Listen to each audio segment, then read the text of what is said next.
This episode of WDW Today is being sponsored by MEI and Mouse Fan Travel. And with 2011 almost here, now is the time to start planning that perfect 2011 trip to Walt Disney World. So why not have the travel agents at MEI and Mouse Fan Travel help you plan that trip for you? Whether you're a Disney World veteran and you've been there many, many, many times, and you just want to have someone, take care of all the little things, you can concentrate on the big picture. Or perhaps you're a little newer to Walt Disney World and you need some, little help. Maybe total hand-holding. Maybe just be a little, advice. Hey, what do you think? Should I go to Jico or should I go to Narcoossee's? Why not have them help you plan that trip to Walt Disney World? MEI and Mousefan Travel is that partner for you. Check them out online right now at www.mousefantravel.com. Bringing the world to your world, this is Walt Disney World Today. Here are Mike Scopa, Len Testa, Mike Newell, and your host, Matt Hochberg. It's Wednesday, December 29th, 2010, and this is episode 818 of WDW Today. I'm Matt Hochberg of StudiosCentral.com. Joining me on today's show is Len Testa, co-author of the Unofficial Guide to Walt Disney World, which is at touringplans.com. Welcome to the show, Len. How's it going, Matt? Outstanding. Also joining on today's show is Mike Scopa, a senior feature writer and blogger for alleyears.net. Welcome, Mike. What is 220 million years, give or take a day, Alex? Stupid Judy. Good old energy expedition. Whatever. Expedition Ellen. Expedition Ellen. Ellen's Energy Expedition Everest. Also joining us on today's show is Mike Newell of Mouse World Radio. Welcome to the show, Mike. Hey, Matt. I'm looking forward to meeting little Gabriella soon. Yeah, we're hopefully going to be have a chance to meet a lot of different people. I think Marathon Weekend, maybe perhaps that'll be the first opportunity. Although I can already see the look on my wife's face when I mention, we should go bring her to Marathon Weekend. It's still cold. Will you be doing the Circle of Life theme where you just lift her up and show her? It's Wednesday. We're answering your listener questions, and we'll start out with a question from Brett in New Hampshire. Cousin Mick isn't talking about on the boards. And also Fun Monkey on touringplans.com. Cool. I loved WDW Explorer CD. I spent a ridiculous amount of time going through everything on it. There was a hidden Mickey which had a glitch. There were either 25 or 50 hidden Mickeys throughout all the attractions. Each attraction had a voiceover with a number of photos, and the last photo had the Mickey in it. Someone goofed up on one of the voiceovers and put the Mickey on the wrong slide. Because of that, no one could get all the hidden Mickeys. It was a problem in the first version, and they didn't fix it in the second version. I loved it so much, I did a write-up on my blog trying to get people to write Disney to do a new version. I say we rally all the WDW Today's troops and storm Disney Interactive. Then again, we could just send a net. When they release it as an app now anyway? Got to get to these emails quicker, Matt. Let's put it on CD-ROM. CD-ROM. Yeah. You guys remember those old CD-ROMs that were like a stack of like six, like a CD changer? And in order to get from one CD to another CD, you had to go through each CD. Yeah. I remember those as a kid. Memories. Trying to play Oregon Trail. What's for dynamic accents? Next email is from Craig from Grand Blanc, Michigan. He writes, just in case you were going to, no need to add the French pronunciation. Grand is in grand, blank is in blank. Just as the French intentioned, Greg. Nice job. That's true. A little known fact, the French actually don't want accents set on their words. They're supposed to pronounce them just like you do in English. They only do that when they know that English-speaking people are around to confuse them. Next, Craig writes, hey guys, just got done listening to episode 695, and Jennifer from San Diego wrote in talking about defending PhotoPass. During the discussion that followed, Mike added comments stating that there is a lack of photographers around the parks, and I, for the most part, agree with him. Recently, it seems their presence in large part has been reduced to the entrance gates and in front of the icons. However, it's important to note that the photographers are present at many character meet and greet locations, such as the character spot at Epcot, Toontown Ferries and Princesses, Ariel's Grotto, Camp Mini Mickey, and many more. Some of the impromptu meet and greets will also have them, but that's not as common. So if you're traveling with kids and plan on spending a lot of time in these meet and greet locations, pre-ordering the PhotoPass CD is something you might consider. One thing we really like is that the photographers typically start shooting right as the child, or adult for that matter, starts walking up to the characters instead of only shooting the poses. We've arrived home to look at our PhotoPass images online to find many great shots of our daughter running to Minnie, hugging a princess, or just smiling from ear to ear as Ariel was talking to her. Okay. Just wanted to throw that out there in case any of your listeners are new or soon to be parents and might not have known about this. Cool. Thank you, Craig. Appreciate the feedback. Next email is from Mark R. from Sydney, Australia. Mark's got a lot of emails in here. Gay Do guys the, and ladies. Thank you. I was just do the accent. It's not like the French. They want us to say it like Australians. The Australians do. I understand why you so often say that the Polynesian resort is romantic and wonderfully themed. It is, but for those of us with white sandy beaches only a few miles from home and real Pacific islands like Fiji only a few hours flying away, the Poly is disappointing. We're used to the beaches leading into the ocean, not a man-made lagoon, coconut milk from coconuts harvested right in front of us, and luau's with real food and at great value prices. I caution those who have experienced the real South Pacific that they will probably be disappointed with the Poly because it is a Disney representation and not the real thing. On the other hand, we love the American theming of Riverside and Yacht Club. I think that you East Coast Americans should be more aware of your global audience isn't always impressed by the same things you are. The one advantage that the Seven Seas Lagoon has is no great white sharks, as opposed to Australia. Excellent point, Len. Thank you. I want to say, all the resorts are watered down like that. I mean, like Animal Kingdom Lodge is a great example. And it was actually funny when they opened up Kidani Village. I was speaking to some of the cast members, and we were at the part where you go out in the back of the resort and you can see the animals on the savannah from after you go through the lobby. I was talking about the cast members, like, this is kind of nice because at Kidani Village you can see the entire savannah as opposed to at Jambo House where there were these rocks and cliffs and everything around you.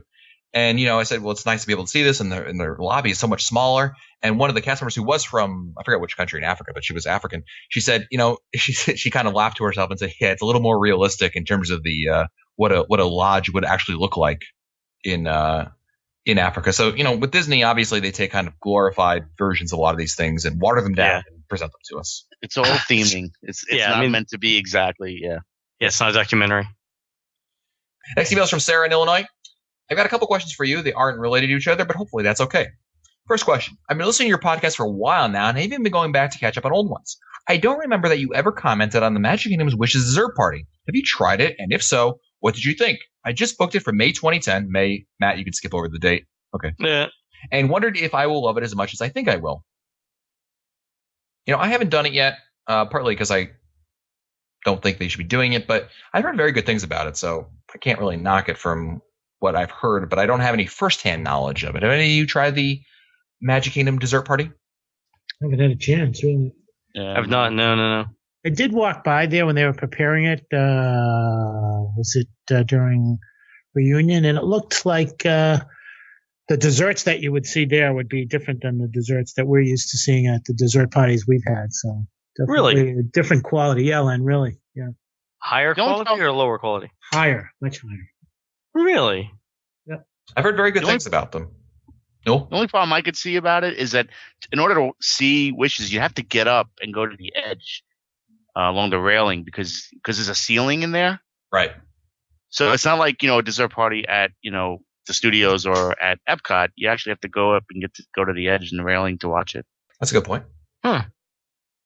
Sarah also writes, a family from my church recently came to me for Disney advice since I am known as the Disney nut in the congregation. Nice. I emailed them we're all like that. I emailed them a long email highlighted what to do, what not to do, where to eat, what days were best to go, what parks, etc., based on what I saw on touringplans.com. Anyway, they went to Disney World back in March, and once they came back, I hooked up with them, excited to hear what I could only assume would be a glowing trip report. It wasn't. They started off in a family suite at All-Star Music for one night, then switched to Kidani Village. Their luggage was lost in transit between the two hotels, and 7 hours later, once it was found, it had been rifled through and an iPod Touch had been stolen. Disney wouldn't take responsibility because apparently the luggage service at the All-Star Resorts is an outside company Disney contracted, not a Disney-owned company. It took hours of phone calls and filling out claims, and still the problem hadn't been solved. My friend said that Disney is magical until there's a problem, and then they are unhelpful. Oh, no. Yeah, the bags, actually, all the luggage stuff is handled by Bags Inc., which is outsourced. And there's a classic story of why I think outsourcing is bad. I think one thing I've noticed was I remember when Magical Express first started, and that was operated by cast members. And it was run, and I thought it was run pretty well. And then about 2005, 2006, somewhere in that time frame, about a year or two after Magical Express debuted, Disney outsourced the project and sent it to Bags Inc. And I just haven't been a fan of it since. I feel like the level of service has dipped down, and I've heard a lot of complaints about it over the years about, luggage taking forever. Of course, remember way back when it was cast members, you used to have 24-hour bag service. If your flight was delayed like 4 or 5 hours and you got into Orlando at 2 a.m., your bag still would come to you as soon as they got to the resort. Now they don't do that anymore. Now you got to wait for the morning. So Sarah also writes, anyway, my friends followed my advice and went to the parks on the best days. They said that the parks were overloaded, and even at the Magic Kingdom, the hours were extended one night until 1 a.m. When they came home, they told me that my schedule didn't work for them. It made me sad to hear, but I can only chalk this failure up to last-minute vacations and spring break because I religiously follow touring plans and the crowd calendar when I go, and I say I have no problems. So after my stories, my question is this. Recently, has Disney cut back more, causing some of these experiences to occur, or did my friends just go at a bad time of the year and Disney didn't keep up? Also, is there anything we, as guests, can do to improve our experiences when we go to Disney World for a week and it turns out to be much more crowded than it was forecasted on touringplans.com? Having a touring plan, we always say, is like 5 times more important than picking the right day of the week to go to a park. So that's one thing I would say. Definitely have a touring plan and get there early. Yeah, and that goes for the crowds. I think the first part of our question, is have they cut back on some things? I think they have. I mean, I just that story about Magical Express is kind of the example in a microcosm, if you will. But I mean, it's not like I don't think it's affecting the overall, like when you look at it from an overall experience. There's just some issues, and look, bad things happen at Walt Disney World to everybody. I mean, we've all had issues where something goes wrong, and we did an episode about that a couple of years ago now. Yeah. Where things go bad in the parks, and it happens, unfortunately, and even despite Disney's best efforts, bad things happen at Walt Disney World as well, and you just have to kind of roll with the punches a little bit. I know people who check in and there's bugs in their room, or unfortunately, it's just it's the law of averages. You're going to have these kinds of things because they have to but they do the best job they can. I really do believe that. Yeah, I think so too. Next email is from Paul Gowder, who writes, on a recent show, you were talking about how you would change existing attractions. I would love to see more attractions in the parks themed after some of the more recent movies. They've added a few like Toy Story and Monsters Inc. Laugh Floor, but Disney could do a little bit better. So here's my idea. How about incorporating Bolt into the backlot tour? In the movie, you get to see the behind-the-scenes shot showing how movies are made. What better movie to work into the attraction? They could even add a segment with animal trainers showing how they train animals for live-action movies. What do you think? I like it. I remember Bolt was a good movie. That was wasn't Travolta doing one of the voices for Bolt? That's a good question. I remember I saw that during was it either Reunion or Mouse Fest? Yeah. But that was a good movie. The ending was pretty sad. Yeah, but it wasn't bad. Yeah. Fortunately, it's not. I don't think it's one of its more timely movies, but it's not a bad. I like the idea of just keeping it updated because right now, like the backlot tour, for instance, still has it's talking about Pearl Harbor, which is a movie that's 10 years old now. Pearl Harbor? Oh, wasn't it like mid-90s? It's like 15 years old. Yeah, it's. I mean, I would love to see. So going back to Paul's idea, I would love to see more contemporary films incorporated into these things. And I'm sure it'd be easy enough to do. I mean, they do all those DVD extras. The least they can do is take 10 minutes to shoot a quick thing about that at just to kind of tie in a film like that. Disney loved that kind of synergy stuff anyway. So yeah, it's not a bad idea. Next email is from Wendy from London, who writes, we had 2 weeks in the world last August. We're due again to visit this August. I have a question for you. On Expedition Everest, there's an animatronic Yeti, I think. We rode this ride 6 times last year and only saw the projected film image. My question is the animatronic Yeti still in existence or has it been scrapped? Love your podcast. Help me keep through a snowy, cold United Kingdom winter. No longer animatronic. I heard it was fixed. No way. I heard it was. How long ago? Those strobe lights in those fans. Couple months. It's those strobe lights in those fans that make it look fixed. Okay, all right. Maybe that's it. I have not heard anything about that. As far as I know, it's been broken for years, but it is still there. It's right. I don't know. Scopa, can someone explain where the animatronic Yeti is to her? When you go up to Everest and you're just about to go over the destroyed track and you go backwards, it's right up to your right, I guess, right? Yeah. It's right before the end of the ride, really. Right? It's like you kind of like you bypass him and kind of go under him. Yeah, and then just before you go down, you see him. Yeah. But as I think Scopa mentioned, he's in this B mode, which means that he doesn't move anymore for whatever reason, and this strobe light blinks to simulate that he's moving, even though. Next email is from Kelly from Rochester, New York. I enjoy listening to your show every week, and I'm hoping that you guys have enough lead time to answer my questions before I make a decision here. We're planning a 7-day trip to Walt Disney World. In 2011, I'll want to go down again for a long weekend, so I'll be getting an annual pass. I like to head down for a long weekend, and if I can incorporate that weekend into a holiday, it'll save me some time off work. Obviously, I want to avoid big holidays, so I'm looking at either Memorial or Labor Day weekends. According to the crowd calendar, both weekends should be decent crowd-wise. I like to do a Saturday to Wednesday on both occasions to avoid the Friday and Saturday night stay, room costs, plus the flights will be cheaper. Right. Should I definitely stick to Labor Day weekend? Is it during value season, which will help on costs, or should I bite the bullet, indulge, and go both weekends? If it matters, this will be a solo trip for myself and a 2-person adult trip. My mom and my friend will join me. Yeah, Labor Day should be dead. I mean, that Monday might be a little crowded. It'd be like a 5 on the calendar, but the week after that, everyone's in school. No one's thinking about Disney World. Yeah, Labor Day is a great time to go to Walt Disney World. It's one of those holidays that you think would be busy, kind of like Memorial Day, but it's totally not the case. But not, no. Scope, have you been there? Have you been to Walt Disney World for Labor Day? For Labor Day, no. I think the only time I've been there in September is like late September, which was great. Hardly anybody around, but I've never been there for Labor Day. No. Okay. Next email is from Rob Brookhart of West Des Moines, Iowa. Okay, I'm going to Disneyland Paris in May. Insert sometime or optional appropriate year here. The thought of going to a Disney park without a plan, spreadsheet, iPhone app, or directions to all proximal bathrooms is causing me to sit upright in a bed in a cold sweat. So where do I find a touring plan or info for the parks outside the United States? I know Len was talking in a past episode about Disneyland Paris, but I wasn't planning on being there at that time. So all I heard was Charlie Brown's teacher. Yeah, we actually have an unofficial guide to Disneyland Paris out now. It came out earlier this year. And it's got touring plans, it's got descriptions of the ride, it's got a little bit on the new Toy Story Mania Land that they threw over there. Give that a try. Oh, cool. So it's been updated. Because I know for years it had been there, but it was... No. Just updated. In fact, we did research last year, updated late last year, updated early this year. Yeah. Nice. And you can check that on Amazon, Len? Yep, wherever. Amazon. Yep. Cool. Next email is from Jeremy Muse of Sacramento, California. Wife and I are going to the world for our longest trip ever, 11 days. Wow. Wife downloaded the lines app for the iPhone and is addicted to all the functions. I constantly get phone calls from her asking which line I'm virtually in, and then she rushes to her iPhone to find out what the wait times. That's awesome. Great job, and strongly recommend. One question. Does the app come free with the purchase of the book? Insert angel singing, Matt moaning. No, actually, it requires a subscription to the website. We're planning on going to the Beaches and Cream for lunch or dinner. Is there a best time to go to eat there? The last couple of times, the wait runs have been between an hour and 2 hours. So if there's someone on this podcast that knows a lot about Beaches and Cream, I think it'd be Mike Scopa. It is. So, Mike, what's your recommendation?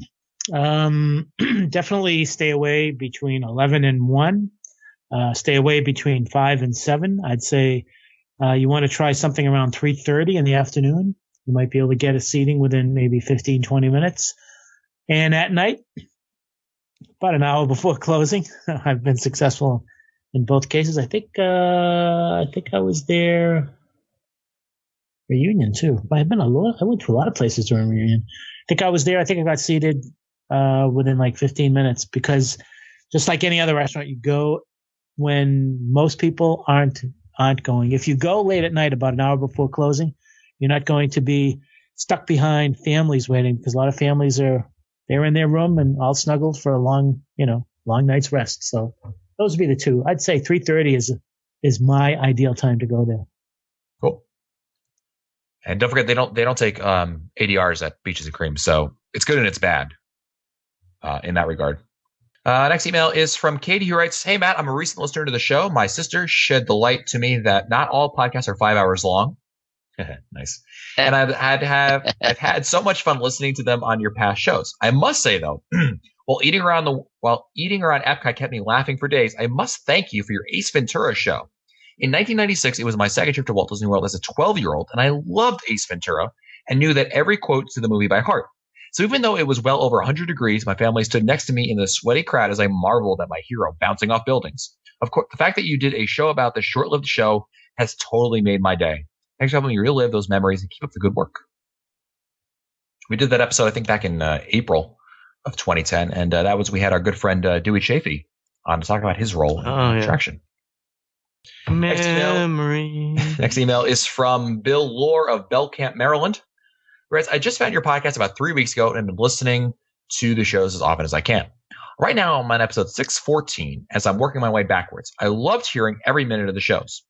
We love Disney World, and this year we'll be visiting Walt Disney World in July. I know it's not a great time to go, but it works with my office. Anyway, what would be the best plan to see the world over those dates? We're going for July 3rd to the 11th. Which parks are best to visit on which days? We do have a park hopper pass and only do the 4 main parks. We'll be a party of 6. The youngest in our group is 13. We'll be staying at Pop Century this time and have the free counter service dining plan. How do we plan the least crowds? We have used touring plans on several trips and found them a great help. Thanks for all your help in so many ways. So going for basically a little before July 4th, and then a week afterwards. So what are some tips for navigating this time of year? Yeah, it's going to be crowded that weekend. The 3rd, 4th, and 5th should be pretty crowded. After that, it's going to start to tail off a little bit later on in the week. But the thing you have to worry about there is heat, don't you think? Yeah, that's a rough time of year weather-wise. Crowds aren't going to be terrible. I mean, they're not going to be like Christmas, but heat is going to be the big thing there. So the thing that I would say is go early in the morning, go to the parks, especially if you're staying in a Disney resort.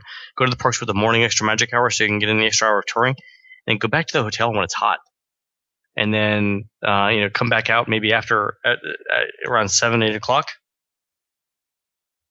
Just to stay out of the heat. So like maybe from like noon to 1 to 5, 1 to 6. Right. Go back, go swimming, take a nap, have a cold drink. Yeah, get out of those parks for those really hot hours. Yeah, I think so. Scope, what do you give advice for people who are going to Walt Disney World in the summertime? Well, I think I don't know. I forget if Len mentioned this, but definitely take advantage of the extra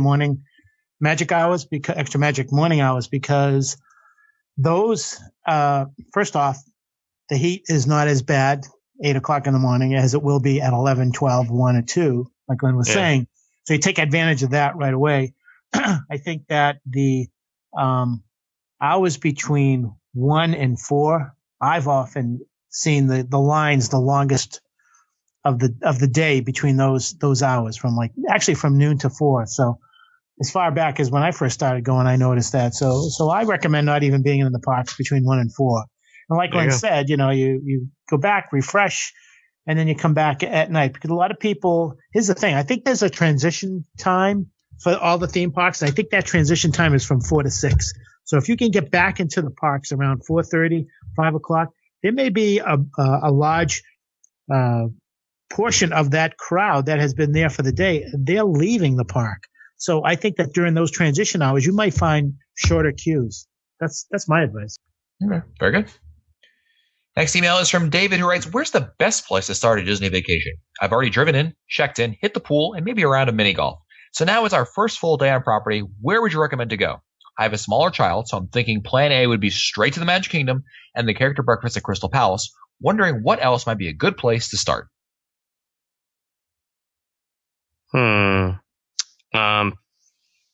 Fantasyland? Fantasyland, yeah. Okay. What about you?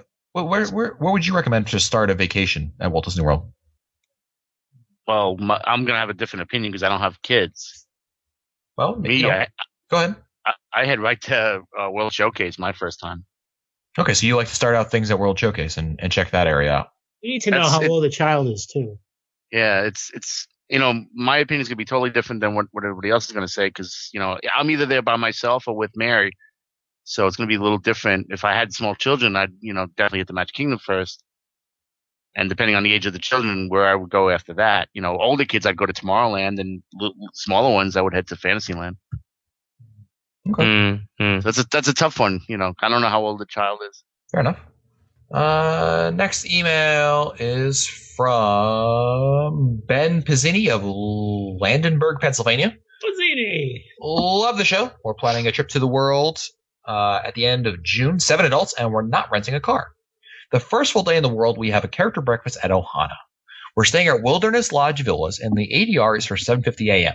I've been trying to figure out the best and quickest way to get to Polynesian. Should we take the boat to the Contemporary, then take the monorail, take the boat to the Magic Kingdom, then take the boat or monorail to the Polynesian, take a bus to the Magic Kingdom, and then take the boat or monorail to the Polynesian? Or is there maybe another way I'm not thinking of?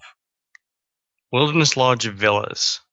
Yep. So Wilderness Lodge Villas to Polynesian for Ohana breakfast at 7:50, and the ADR is at 7:50 a.m. Cab? Yeah, the quickest a cab is the least hassle, right? Yeah, it's the quick. It definitely is going to be A, the quickest, and B, the simplest. Yeah, taxi cab. But it can't be a $10 cab ride from Wilderness Lodge. There's no way. It's not. There's no way it's $10. Yeah, luckily, I mean the cab prices aren't per person; they're just per cab. So you can fit up to 5 people in there. Yeah. Then. So I mean, it's going to be relatively inexpensive. On the way back, you could take. Then I would take monorail to Contemporary and then take the boat. Or actually, I'd go to Magic Kingdom and then take the bus. Okay. So why not take the boat to the Contemporary and then take the monorail to the Polynesian? My only concern is that early in the morning. It's like an hour, yeah. Yeah, I'm not sure if those things are running. I'm pretty sure the monorail starts running like 90 minutes to 2 hours before the park opens. But the boats might not be. Might not be, yeah. That's the question I have. That's what I would worry about too. Yeah, at that time in the morning, I'm with Glenn. I would take a taxi. Yeah. Have the taxi as your backup plan. But otherwise, it's your primary plan, man. I mean, you can seriously. I mean, how many? You bring in what? 5 people? Yeah, that's fair. Yeah, I'm in agreement. So breakfast is gonna be $140. So now it's $147. Good point. All right. Time for our last question of the day, and that means Mr. will have 3 emails to choose from. One gets read today. The other 2 go back into the email queue to be answered later. Are you ready, Mike? Well, looking outside, we got about 10 feet of snow, so I'm in no rush. Let's go. Okay. Well, that's good because Len, I'm gonna need your help in a little bit if you don't mind. Right, I'm ready. All right. Uh-oh. Your options are the Len, the Prince, and the Carousel. Oh noes, them's fighting words. Oh noes. And for the last one, I'd like to have Len help me with reading the subject of the email, please. That means there's big words in it, Len. It's happy birthday, Mr. President. I mean, Mr. Newell. That's an excellent Marilyn Monroe. Thank you. I've been working hard on that. So those are your 3 options, Mr. Newell. Wow, I thought you were just coming up with that on your own. No, that was the email. And now I see it in the chat. I'm like, oh wow, all right, yeah, let's go with that one. That made me laugh. If anything, it made me laugh. Let's go with it. Last email today is from Mary Jo Collins of I knew it. Tennessee. Why can't she sing to me like that? Hello to the witty and handsome men of WW Today, and hello, fabulous one. First, I wanted to make sure and check that Mike Newell had a spectacular birthday.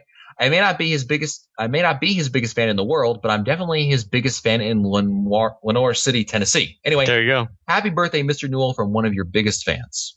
Thank you. Unbelievable research breakfast at Kona's the morning of Mickey's Halloween 5K. Having my first Tonga toast with Len, Bernie, Aaron, Mark, and Lori was a highlight of my October trip. The food was amazing, and the company was even better. So thank you, Len. You're welcome. Anytime, Mary Jo. Now on to my question. There's been much debate over Cirque du Soleil's La Nuba at Downtown Disney. I, for one, saw it several years ago and thought it was very good. The performances were indeed outstanding, but at times I felt like I was having an overload of the senses with the multi-dimensional acts all going on at once. With that being said, I think everyone should see it once. For me, I probably wouldn't go back to see it again. My question is twofold.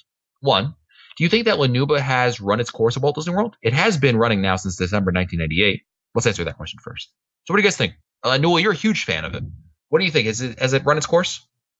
I think that particular show might have. I wouldn't say get rid of it altogether.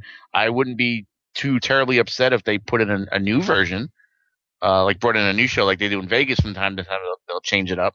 Right. But not. I mean, on the flip side, not everyone has seen it, and it's that good where you should see it. You know what I mean? So I'm torn because I probably won't go back because I've seen the current show 3-4 times already. So I probably won't go back again until they do change it. But if you haven't yet, it's a really good show to see. Scopa, do you agree? I think that what Mike says is something I support. I guess the question, Mike, you've seen it 3 or 4 times. Have they tweaked it at all? Are there any changes, or is it like 80% the same? You know, if they did, I didn't notice them. I don't know if they did or not. So then they weren't too noticeable to me. But then again, Mike, you know, keep in mind that where you sit changes the show. So I've sat in 4 different spots, so it's always a little bit different. So I can't say if they've actually tweeted it or if it's just something new that I saw because of my position in the audience. Okay. I think that there are always going to be first timers coming to Walt Disney World. And with that, there will always be first timers going to La Nouba. I think that La Nouba, one of the things I've always said about La Nouba is that when you look at possibly going to the show and you look at the prices, Matt, you would like to think, oh my God, this is really expensive. Is it worth it? But afterwards, when you walk out, and I've asked this of everybody, and they've all said, you know, that was worth the price. The only thing that I do warn people is that if you go in, if you're spending this amount of money for that show, I really recommend eating dinner after the show. You don't want to eat dinner before the show and maybe have to interrupt watching the show because you really don't want to miss anything. So that's my 2 cents. Still haven't seen it. Len's buddy over there, Henry Work, is on me constantly about seeing that stupid show, but Henry did it again. Go over there and get out, neighbor of ours. What for? Give me what for? One of these days. I'm not stopping, Henry. I'm not stopping. Mary Jo writes, and 2, if Disney decided to take La Nouba out, what would you want for them to put in its place? Another Cirque show or something altogether different? I would love to see Elvis Cirque show. I would love to see some of Disney's Cirque show. Be nice. I would love to see some of Disney's Broadway shows played there.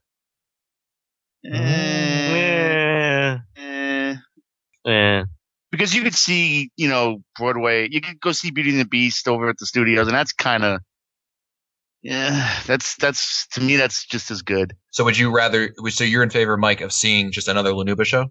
Well, you know that theater was designed more for that kind of show than a typical stage show. That's right. So I think that a regular Broadway style show would be very bland in that setting. Mm-hmm. So I'm all for an exciting Cirque type show there in that particular venue. One thing I will say in defense of La Nouba is that it's a very unique show in that it's unique to the Disney World property. There's really nothing else on property that comes close to that kind of an experience.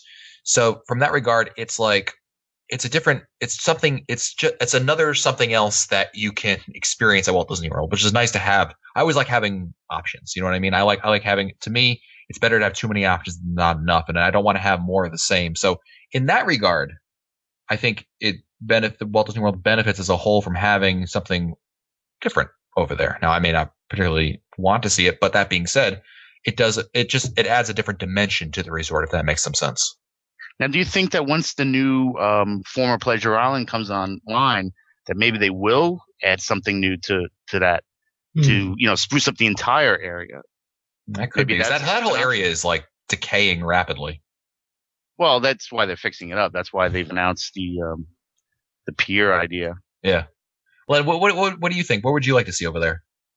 It's tough. They don't really have. I mean, what sort of thing is new in entertainment other than the sort of like the pedestrian mall idea, which they'd essentially be copying like Scottsdale, Arizona. I don't know that they're going to get anything out of that. Darn you, Scottsdale! I know. I mean, they've got the weather for it. It's just Disney tends to go with.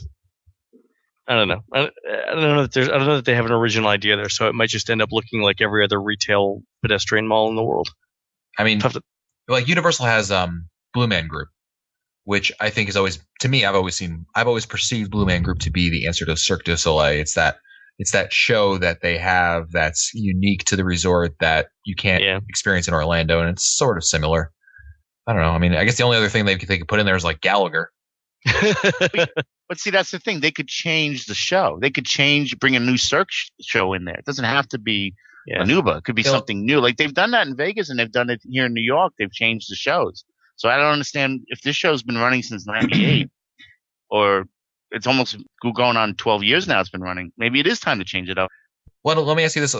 Mike brings up a good point about Vegas. Since you're the co-author of the Unofficial Guide to Las Vegas, right, Len? I contribute anyway. You contribute. Oh, well, never mind then. What's your opinion worth? Yeah, Nothing. Yeah, Absolutely nothing. Next. No, but seriously, in Las Vegas, how often do they change out those shows for La Nuba? Cirque du Soleil. Sorry, Cirque. Yeah. They tend to keep them quite a while. I think O's been running at Bellagio for 10 years or longer. Really? All right. Okay. Yeah, it's been a while. Yeah, they tend to run. Yeah, they tend to run. I mean, I guess it's not easy to design one of those shows because it's such intensified. Well, and all the stunts and all the acrobatics that's involved. I mean, think about the performers, how much and how long and how intense their training is, and so you don't want to put that all to waste. You're paying these people for a long time, so. I think what they do, and I'm assuming, is they watch the gate receipts and they look for a certain threshold. And when that threshold is hit, and I mean a low threshold, maybe that's a flag that says to them, okay, it looks like we've hit a lot of people. A lot of them have seen it and it's time to change, but it's been around for a long time. Mike's probably right. As long as the seats are being filled, I guess there's no reason to change it. So they're going to leave it.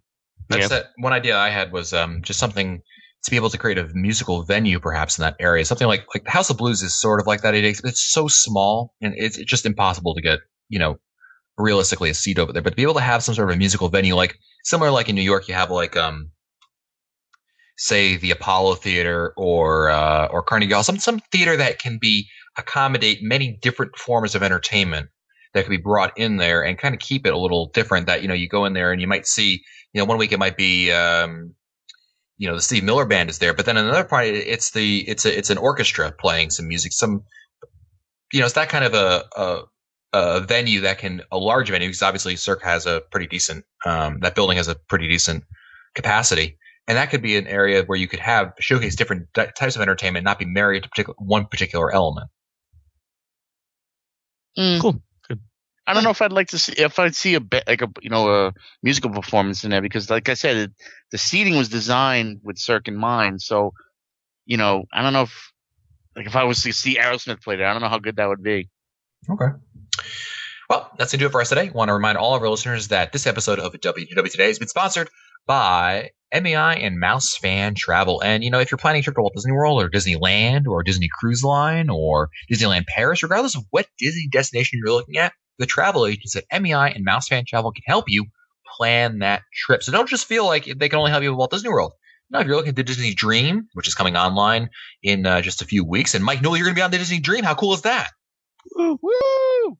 Yeah, that's right. We'll have more information on that a little bit later. But if you're looking at the Disney Dream, if you're looking to, we had an email at Disneyland Paris. Perhaps you'd like to go out there. Hong Kong Disney, Tokyo Disney, regardless of what Disney trip you're looking at.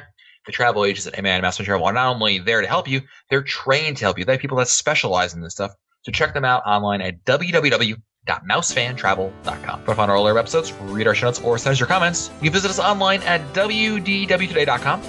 For Len Testa, Mike Scopa, and Mike Newell, I'm Matt Hutchberg. We'll see you on the next show. Stupid Judy, stupid energy. This has been a production of Mouse World Radio.